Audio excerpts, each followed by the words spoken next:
Hi all, welcome to part 4 on counters. So this is a very small video and I want to tell you this slightly different application of the concept we saw so far.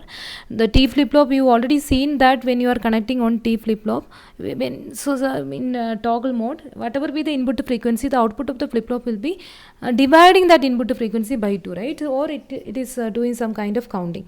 Now let me tell you, not only that division, it's having one more application. Something interesting I felt, so that's why I thought of discussing.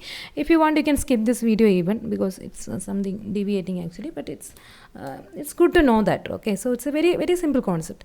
So the concept is like how to get a perfect square wave from any random clock, like that I given the heading. Let me tell you what I was trying to say. See, I have a clock pulse like this, so you can't expect a perfect square wave always, right? So now this is my clock. I can have a clock like this also, right? So a particular pattern is being repeated. So here this is a pattern I'm trying to repeat, right? Now you can see, so it is this is on particular cycle of this clock. One particular cycle, and the time taken is what is the period of the clock, say some t unit of time. Okay, so whatever it is, and that same pattern is being repeated everywhere, right? Here also that t, here also that t, like that. Okay, but what is the difference between from of this from the type of clock we saw? So already what we saw is like some kind of a square shape for that, but here it is not like that, right? So here we have a terminology called a duty cycle. Okay, duty cycle for this kind of a random shape. Okay, and okay, so generally used for any clocks, and then duty cycle, it is given by what is duty cycle of a given clock.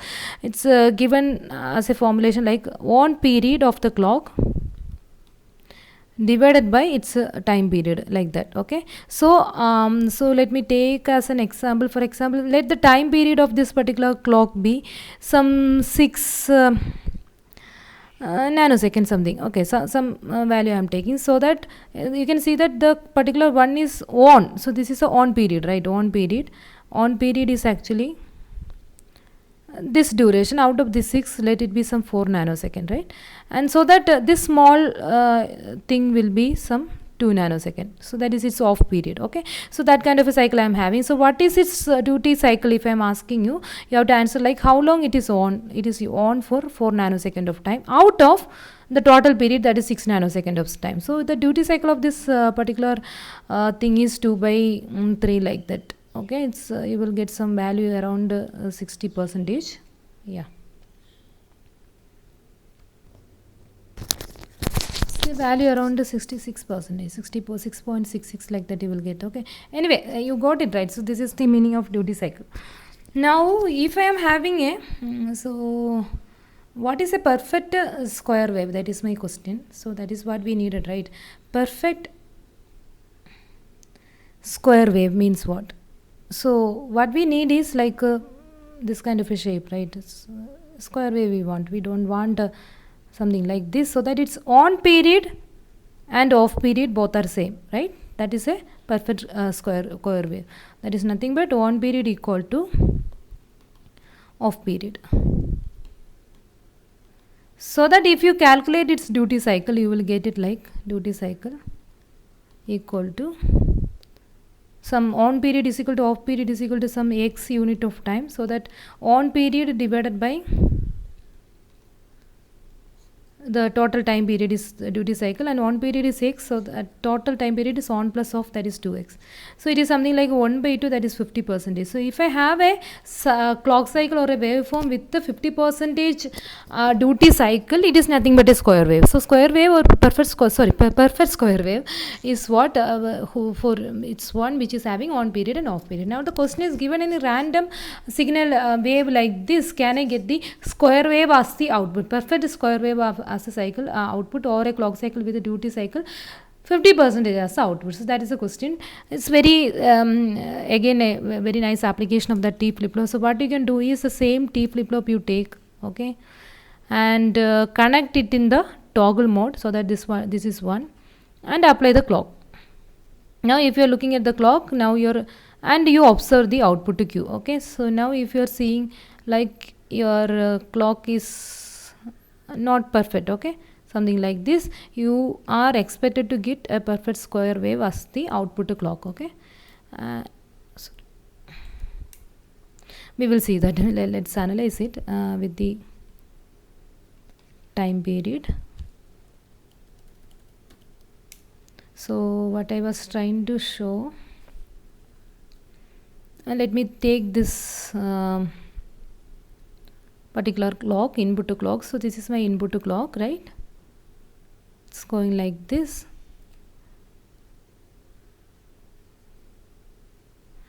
And I am observing the clock like this.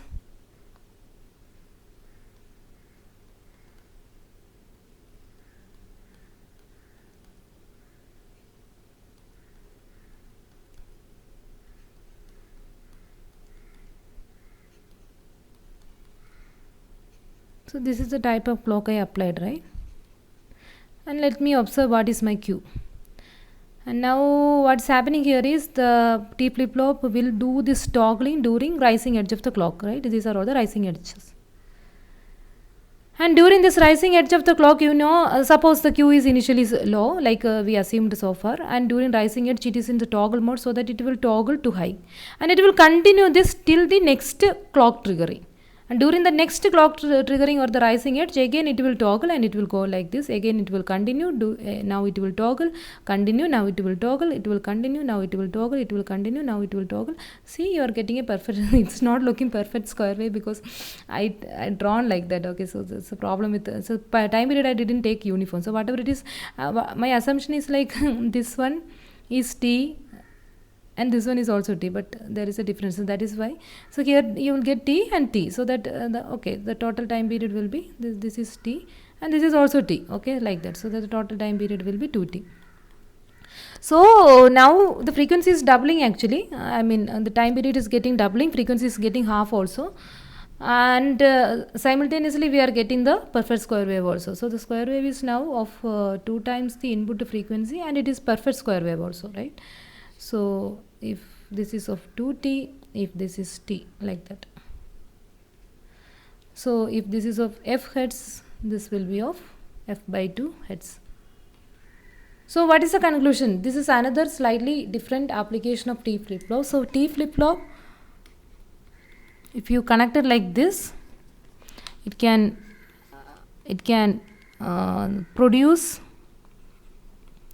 F by 2 hertz perfect square wave as output. And what is F? F is the input clock frequency.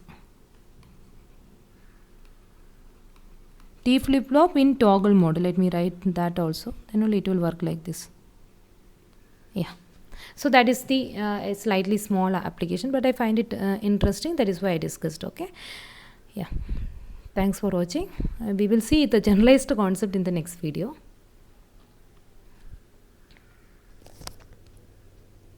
Thank you all.